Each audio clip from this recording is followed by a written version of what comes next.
सो hello दोस्तों, welcome back to my new video. सबसे पहले डिस्क्लेमर देना चाहूँगा कि इस वीडियो को प्योरली एजुकेशनल पर्पस के लिए ही रिकॉर्ड कर रहा हूँ मैं। कोई भी बाई या सेल का रिकमेंडेशन इस वीडियो के माध्यम से मैं आप लोगों को नहीं दे रहा हूँ। आज इस वीडियो में टोटल 3 स्टॉक्स की रिगार्डिंग हम लोग बात करेंगे, जिनको मैंने शॉर्टलिस्ट करा है अपने वीडियो के कमेंट सेक्शन में। तो चलिए फिर डिटेल्ड वे में इन तीनों स्टॉक्स को हम लोग कवर कर लेते हैं।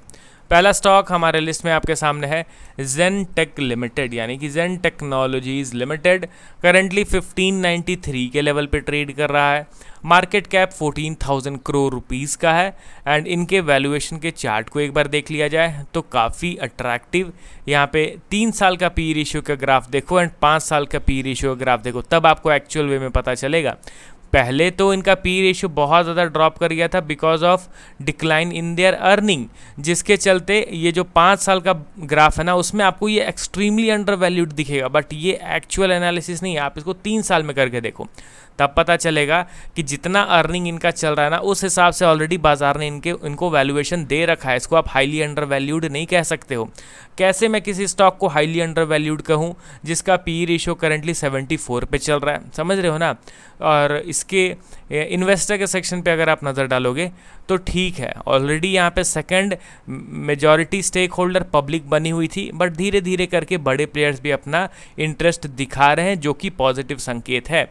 एफआई का शेयर होल्डिंग 3.4% से बढ़ के 5.9% हो गया एंड डीआई का होल्डिंग 0.2 से बढ़ के 10.06% हो गया। ठीक है, चलिए ठीक है, थोड़ा बहुत यहाँ पे कॉन्फिडेंस बढ़ रहा है बड़े प्लेयर्स का, स्पेशली इस स्टॉक में। एंड मार्च क्वार्टर का अगर हम लोग इनके क्वार्टरली रिजल्ट्स पे ध्यान दें तो चलिए देखते हैं कि कैसे रिजल्ट्स आए हैं। तो इनका जो नेट प्रॉफिट है वो ईयर ऑन ईयर बेसिस में 70% से डिक्लाइन हो गया। हालांकि बहुत ज़्यादा वोलेटिलिटी रहता है। आप पिछले मतलब 2023-2024 के प्रॉफिट ग्रोथ को देखो दोस्तों, 480% profit jump, 531% profit jump, 170%, 267%। But अभी धीरे धीरे इनका जो प्रॉफिट है वो डिक्लाइन होता जा रहा है। 38% का डी ग्रोथ, अभी इस रिसेंट क्वार्टर में 69% का डी ग्रोथ, समझ रहे हो ना। तो वोलेटिलिटी तो काफ़ी ज़्यादा है इनके अर्निंग्स में एंड वही चीज़ इनके स्टॉक प्राइस में भी झलकता है।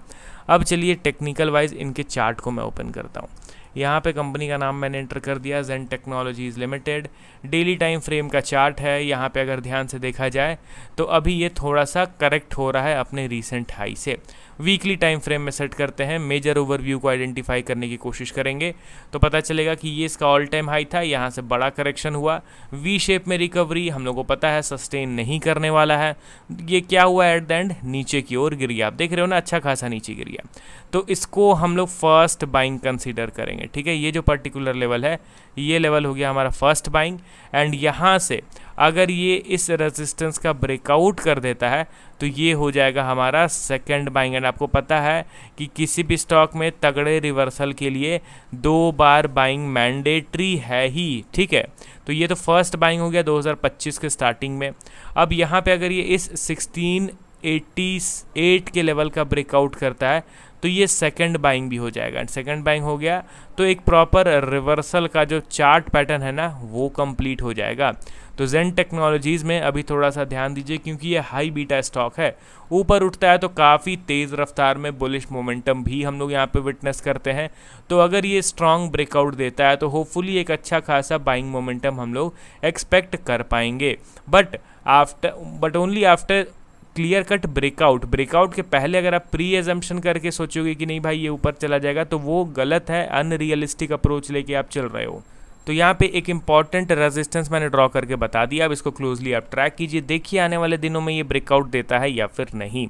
अब चलिए बढ़ते हैं हम लोग अगले स्टॉक की ओर। हमारे लिस्ट में आपके सामने है max health care institute limited. Currently 1023 के लेवल पे ट्रेड कर रहा है। लास्ट ट्रेडिंग सेशन में 6.2% का भारी भरकम करेक्शन। एंड इसके प्राइस चार्ट को अगर आप ध्यान से देखोगे तो ये भी अपने ऑल टाइम हाई से अच्छा खासा कूल डाउन हो चुका है। वैल्यूएशन के चार्ट को देखा जाए क्वाइट इम्प्रेसिव। पिछले कुछ क्वार्टर्स में इनका जो पी रेशियो है वो अच्छा खासा ड्रॉप किया है, 110 से गिर के 70 के भी नीचे आ गया। अब देखिए दोस्तों, जिस हिसाब से पी रेशियो एकदम टॉप लेवल पे चल रहा है, अर्निंग के हिसाब से भी हाई वैल्यूएशन मिल रखा है, तो ऑब्वियसली आज नहीं तो कल गिरना तो है स्टॉक को। एंड अभी इसका करंट पी रेशियो कितना चल रहा है, 100 से गिर के ये 67 पे आ गया है। चलिए ठीक है, अच्छा थोड़ा बहुत तो वैल्यूएशन में हुआ है करेक्शन। इनके इन्वेस्टर के सेक्शन पे देखेंगे तो ठीक है, कंपनी देखिए बहुत बड़ी है, इनके सारी चीज़ें बेहतर ही रहेंगी। शेयर होल्डिंग भी काफ़ी स्ट्रांग दिख रहा है, जहाँ पे लीस्ट स्टेक पब्लिक के पास है सिर्फ 4.5%, बाकी के सारे shares FIDI and promoter own करके चल रहे हैं। अब डायरेक्टली इनके टेक्निकल पार्ट को मैं ओपन करता हूँ, तो यहाँ पे मैंने इसका नाम एंटर कर दिया, max health care institute limited. अब यहाँ पे आप ध्यान दीजिए, सबसे पहले आप इसके बाइंग मोमेंटम को देखिए दोस्तों। यहाँ पे जब से कोविड का बुल रन स्टार्ट हुआ उसके बाद से 2021 से ये कंटिन्यूसली ऊपर ही जा रहा है। क्या एक भी मेजर करेक्शन मिला है देखने को? बिल्कुल भी नहीं। धीरे धीरे धीरे धीरे करके एट द एंड ये कुछ सालों में ही इसने कितने रिटर्न्स डिलीवर करके दे दिए, 1169% का रिटर्न इसने डिलीवर करके दे दिया। अब जो स्टॉक 1100% का रिटर्न दे रहा है without giving any major pull back, क्या आप उसमें पुल बैक का उम्मीद ही छोड़ दोगे? नहीं, ऐसा नहीं होता है। पुल बैक तो आना ही आना है, प्रॉफिट बुकिंग तो होना ही होना है। अब वो किसी भी लेवल से हो सकता है, क्या पता वो 800 के लेवल से हो जाता, या क्या पता वो अभी जो 1300 से गिर रहा है 1300 से ना गिर के वो 1500 के लेवल से गिरता, कुछ भी हो सकता था। बट प्रॉफिट बुकिंग आना था एंड मेजर प्रॉफिट बुकिंग आना था, एंड शायद से वो मेजर प्रॉफिट बुकिंग अभी हो सकता है।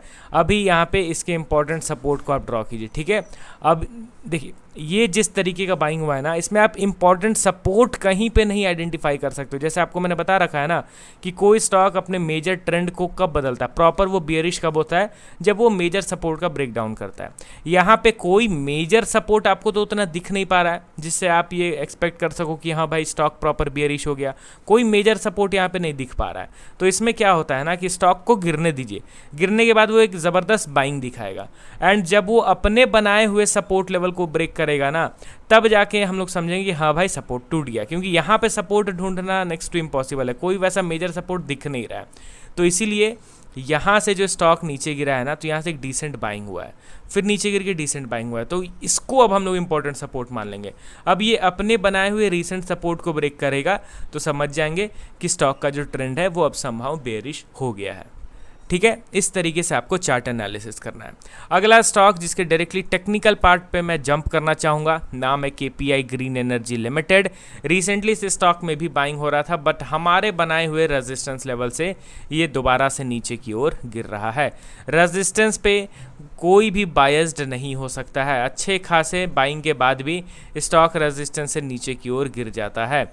ये हमारा मेजर रेजिस्टेंस लेवल है, एंड यहाँ से ये नीचे की ओर गिर रहा है। ये बनाया हुआ हमारा इंपॉर्टेंट सपोर्ट लेवल है। अब देखते हैं कि इस सपोर्ट लेवल पे आके ये दोबारा बाउंस बैक करता है, या फिर इसको ये फाइनली ब्रेक डाउन कर देता है, या फिर इंस्टेंटली रिवर्स करके रेजिस्टेंस का ही ब्रेकआउट करता है। मतलब अल्टीमेटली अभी के लिए हम लोग को पेशेंस के साथ वेट एंड वॉच करना ज़्यादा बेहतर रहेगा। तो चलिए टोटल 3 स्टॉक्स के रिगार्डिंग हम लोगों ने बात करा। मिलता हूँ अब नेक्स्ट वीडियो के साथ। Okay then, bye bye.